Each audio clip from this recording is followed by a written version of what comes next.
પ્રભુ ઈસુની જય. પ્રિય ભાઈઓ અને બહેનો, આજના નવા વિડીયોમાં તમારું સ્વાગત છે. આશા રાખું છું કે તમે બધા પ્રભુની કૃપા અને શાંતિમાં હશો.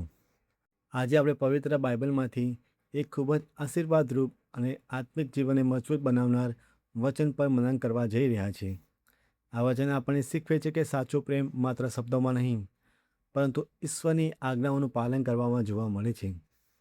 તો ચાલો આપણા હૃદયને તૈયાર કરીએ, પવિત્ર આત્માના માર્ગદર્શન માટે પ્રાર્થના કરીએ અને આજે ઈશ્વર આપણને શું કહેવા માંગે છે તે સાંભળીએ. ચાલો આજે ઈશ્વરના અવાજને વાંચીએ અને સાંભળીએ. 1 યોહાન અધ્યાય 5:3. ઈશ્વર ઉપર પ્રેમ રાખવો એટલે જ તેની આજ્ઞાઓનું પાલન કરવું, અને તેની આજ્ઞાઓ કંઈ બોજારૂપ નથી. આજે આપણે જે ઈશ્વરના રાજ્યમાં જવા જે તૈયારી કરીએ છીએ તેની માટે જ્ઞાનની બાબત છે. તેમાં સૌથી મહત્ત્વની વાત એ છે કે ઈશ્વરની આજ્ઞાનું પાલન કરવું, જે સૌથી મહત્ત્વની વાત છે. કેમ કે જ્યારે આપણે સાચી રીતે આપણે તેમાં લાયક બની શકીએ છીએ, પણ થાય છે શું? પરમેશ્વર બહુ સારી રીતે ખબર છે કે આપણે તેમની આજ્ઞાનું પાલન કરીએ છીએ પણ સાચી રીતે નથી કરતા. એટલે ઈશ્વર ચાહે છે કે આપણે તેમની જે યોજના છે તે પૂરી થાય અને આપણે પોતે પણ તેમના રાજ્ય લાયક બનીએ અને તેમના રાજ્યમાં પ્રવેશ મેળવી શકીએ.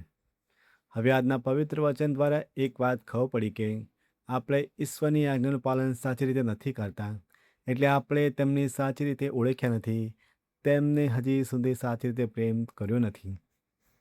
ઘણીવાર એવું થાય છે કે જ્યારે આપણે ઈશ્વરમય જીવન જીવીએ ત્યારે જે રીતે જીવન જીવતા હોઈએ તે રીત અલગ હોય છે. આ જીવન આપણા રોજિંદા જીવન કરતાં અલગ હોય છે. ત્યારે શું થાય છે? આપણું આળસુ શરીર, તેના લીધે આપણે પૂરી રીતે પોતે ઈશ્વરને સમર્પણ થતા નથી. એટલે આપણે પહેલી વાત કે આપણે જ્યારે વિચારી લઈએ છીએ કે મારી આજથી ઈશ્વરમય જીવન જીવીશ, ત્યાંથી લઈને જ્યાં સુધી ઈશ્વરનું આજ્ઞાનું પાલન થાય સાચી રીતે, ત્યાં સુધી આ આખા સફરને પૂર્ણ કરવા જ આજે ઈશ્વર આપણને વચન આપ્યું છે. આજે ઈશ્વર આપણને કહે છે કે તમે જો મને સાચો પ્રેમ કરો છો, આપણને પૂછી રહ્યા છે અને પછી જણાવી રહ્યા છે, જો તમે મને સાચો પ્રેમ કરો છો તો તમે મારી આજ્ઞાનું પાલન કરશો. પણ કેવી રીતે? કોઈ વાતની ચિંતા કર્યા વગર. કે આપણે જ્યારે ઈશ્વરની આજ્ઞાનું પાલન કરતી વખતે જે કંઈ દુઃખ દર્દ થાય છે તે બધું કંઈ બોજારૂપ નથી, પણ એ તો સારું છે. આપણે જેટલું સહીશું એટલું જ આપણે ઈશ્વર માટે કંઈ કરી શકીશું અને તેમને સાચા દિલથી પ્રેમ કરી શકીશું. અને જેટલો સાચો પ્રેમ તેટલી જ આપણી આજ્ઞાનું પાલન પણ જીવન સાચું હશે, અને તેટલું જ આપણે વધારે સારી રીતે ઈશ્વરને લાયક અને તેમના રાજ્યને લાયક બની શકીશું અને આપણે તેમના રાજ્યમાં પ્રવેશ મેળવી શકીશું. આજે ઈશ્વરનો અવાજ જે આજનું પવિત્ર વચન આપ્યું, જેના દ્વારા આપણે વધારે સારી રીતે તેમની આજ્ઞાઓનું અને તેમના નિયમોનું પાલન કરી શકીશું અને એક સાચી રીતે ઈશ્વરમય જીવન જીવી શકીશું. તે માટે ઈશ્વરનો આભાર.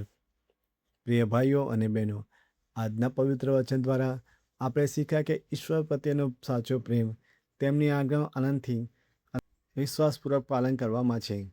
જ્યારે આપણે પ્રભુને સાચા દિલથી પ્રેમ કરીએ છીએ ત્યારે તેમની આજ્ઞાઓ આપણને બોજારૂપ લાગતી નથી, પરંતુ આશીર્વાદ અને જીવનનો માર્ગ બની જાય છે. મારી પ્રાર્થના છે કે પ્રભુ ઈસુ આપણને તેમની ઈચ્છા પ્રમાણે જીવન જીવવાની કૃપા આપે અને તેમના રાજ્યમાં તૈયાર કરે.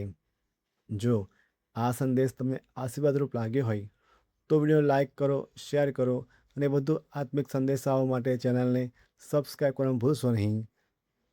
પ્રભુ ઈસુ ખ્રિસ્તની મહિમા થાઓ. પ્રભુ ઈસુની જય. તમારો આભાર.